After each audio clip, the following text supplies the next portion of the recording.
انہوں نے کہا کہ جی انہوں نے پولیس کو کال کی، وہ نہیں آئی۔ تو اب سوال یہ پیدا ہوتا ہے کہ ان سارے واقعات میں جب وہ شخص جو ہے ہم دیکھ سکتے ہیں فیس بک پہ یہ ویڈیو وائرل ہو رہی ہے کہ وہ لاؤڈ سپیکر پہ اعلان کر رہا ہے اور اعلان کرتے وہ مسلمانوں کو کہہ رہا ہے کہ جی آپ یہاں جمع ہوں، تو اس دوران ڈیفینیٹلی کسی نہ کسی شخص نے تو پولیس کو کال کی ہوگی۔ اگر مسلمانوں میں سے کسی نے نہیں کی تو ہم شور کہ کرسچن برادری جو کہ کہہ رہی ہے کہ جی ہم نے پولیس کو بار بار اطلاع دی ہے لیکن پولیس نہیں پہنچی، تو یہاں پہ پولیس کا جو کردار ہے وہ شکوک و شبہات پیدا کرتا ہے، اور اگر شکوک و شبہات پیدا نہیں بھی کرتا تو یہ پولیس کی جو ہے وہ ایز یوزول نااہلی ہے کہ جس کی وجہ سے جو کرسچن کمیونٹی ہے اس کی عبادت گاہیں جو ہیں وہ بھی اتنی ہی مقدس ہیں ہمارے نزدیک، بینگ مسلم وہ اتنی ہی مقدس ہیں جتنی ہمارے لیے جو ہے وہ ہماری اپنی مسلمانوں کی عبادت گاہیں جیسے مسجدیں ہیں، امام بارگاہیں ہیں، وہ مقدس ہیں۔ تو ان مقدس مقامات کی جو ہے وہ بے حرمتی کی گئی،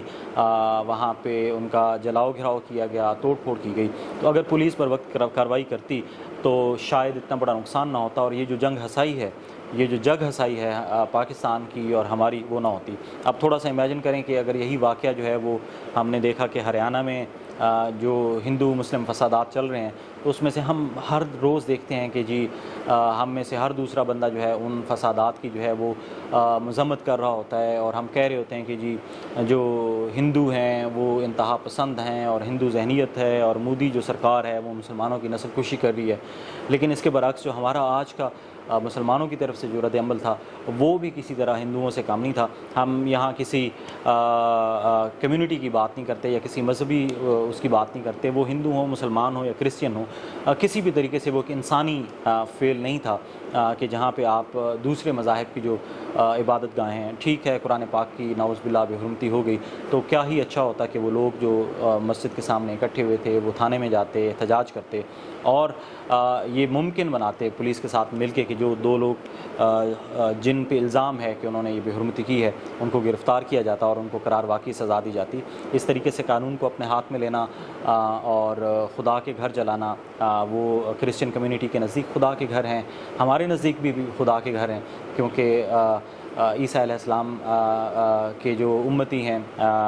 ان کی اگر وہ گھر تھے، ان کی عبادت گاہیں تھیں، تو ہم تو ماننے والے ہیں، ہم تو عیسیٰ علیہ السلام کو بھی اللہ تعالیٰ کا نبی مانتے ہیں، اور ہم یہ بلا کسی شک شبہ کے اس بات پہ یقین رکھتے ہیں کہ دوسرے مذاہب کی جو عبادت گاہیں ہیں وہ بھی ہمارے لیے اتنی ہی مقدس ہیں جتنی ہمارے اپنی عبادت گاہیں مقدس ہیں۔ تو سوال یہ پیدا ہوتا ہے کہ جو ہماری پولیس ہے وہ کہاں پہ تھی؟ اگر آپ پنجاب کی پولیس کا حال دیکھیں تو ہمارے جو آئی جی صاحب ہیں شاید وہ بہت مصروف ہیں، پی ٹی آئی اور دیگر جو سیاسی پارٹیاں ہیں،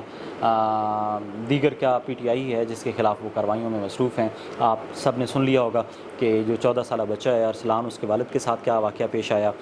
جن کی ڈیتھ ہو گئی، آج بھی اس پہ بات ہو رہی تھی۔ تو یہاں پہ سوال بنتا ہے، نگران حکومت سے بھی سوال بنتا ہے، اور جو پنجاب کی حکومت ہے خیر اس سے سوال تو نہیں بنتا کیونکہ یہ ایک ہی بلاک کے ایک ہی ٹوکری کے سارے انڈے ہیں، اب وہ گندے ہیں یا نہیں ہیں وہ ان کا قول و فعل جو ہے وہ ثابت کرتا ہے۔ تو اگر یہاں پہ پولیس بر وقت رد عمل دیتی اور وہ تحفظ کو یقینی بناتی جو ہماری کرسچن کمیونٹی ہے ان کی عبادت گاہوں کا اور ان کے گھروں کا، تو شاید اتنا بڑا نقصان نہ ہوتا۔ اور یہ جو کشیدہ صورتحال ہے کہ اب وہاں جڑاں والا میں جو ہے وہ رینجرز طرف کر لی گئی ہے، اس واقعے کو جو ہے وہ عالمی سطح پہ بھی رپورٹ کیا گیا ہے، اور پاکستان جو کہ اور کئی وجوہات کی وجہ سے چاہے وہ فیئرلی رپورٹڈ ہوتی ہیں یا انفیئرلی رپورٹڈ ہوتی ہیں، وہ جو پاکستان میں جو انسانی حقوق کی خلاف ورزی ہیں اس کا نمبر کافی اوپر ہے۔ اسی طریقے سے جو ہے وہ جو مذہبی آزادی کے حوالے سے جو ہے جو واقعات ہوتے ہیں اس طرح کے، اس میں بھی پاکستان کو جو ہے وہ مورد الزام ٹھہرایا جاتا ہے کہ زبردستی جو ہے وہ کنورژن ہے اور ہندو مسلم شادیاں ہیں اس قسم کی۔ اب یہ بلاسفیمی کا جو ایک ہمارے ہاں ایک بہت بڑا ایشو ہے کہ بلاسفیمی کا جو لا ہے اس کا یوز اور پھر جس طریقے سے لوگوں کا رد عمل آتا ہے، تو ہم اپنے ارد گرد دیکھیں، چاہے وہ فیصل آباد والا ابھی کا واقعہ ہو یا وہ جو سری لنکن انجینئر تھا اس کی ڈیتھ ہو، پھر اس سے آگے آپ چلے جائیں، باقی تاریخ کو میں نہیں دہراتا۔ تو میرا خیال ہے کہ اوورآل جو ہے آج کا دن جو ہے وہ پاکستانی قوم کے لیے ایک شرمندگی کا دن تھا، اور جب ہم پاکستانی قوم کی بات کرتے ہیں تو اس میں ہندو بھی شامل ہیں، اس میں کرسچن بھی شامل ہیں، اس میں سکھ بھی شامل ہیں، اس میں مسلمان بھی شامل ہیں، لیکن ان سب میں سے جو ہماری جو مسلمان ہیں اسلام پاکستان کے، ہمارے لیے یہ ایک شرمندگی کا باعث تھا کہ مسلمانوں کے ہاتھوں جو ہے وہ ہمارے جو کرسچن کمیونٹی ہے ان کی عبادت گاہوں کو نقصان پہنچا۔ تو میں اپنی ویڈیو کے توسط سے اپنے جو کرسچن بھائی ہیں ان سے معافی بھی چاہوں گا، اور یہ بھی کہوں گا کہ ہم شرمندہ ہیں، اور ہمیں بھی اتنا ہی دکھ ہے جتنا قرآن پاک کی بے حرمتی کا ہمیں دکھ ہے، ہمیں بھی انجیل مقدس کی بے حرمتی کا بھی اتنا ہی دکھ ہے، ہمیں بھی اتنا ہی دکھ ہے آپ کی کرسچن جو آپ کے جو چرچز ہیں ان کے جلائے جانے کا، جتنا ہمیں بابری مسجد کی شہادت کا دکھ ہے، یا جتنا حال ہی میں ہریانہ میں جو ہے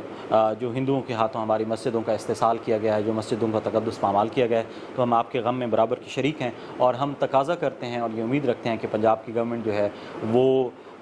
باقی جو اس کے جو پولیٹیکل اپوننٹس کو پکڑنے کے علاوہ اس طرف بھی توجہ دے گی، اور اس واقعے میں جو ملوث ہیں، جنہوں نے قرآن پاک کی بے حرمتی کی ہے، ان کو بھی پکڑ کر قرار واقعی سزا دے گی، اور جنہوں نے رد عمل میں چرچز جلائے ہیں ان کو بھی پکڑ کے قرار واقعی سزا دے گی، تاکہ یہ جو افریت ہے ہمارے ہاں جو مذہبی تعصب کا اور یہ جو مذہبی فسادات ہیں اس پہ قابو پایا جا سکے۔ اپنا خیال رکھیے گا، فی امان اللہ۔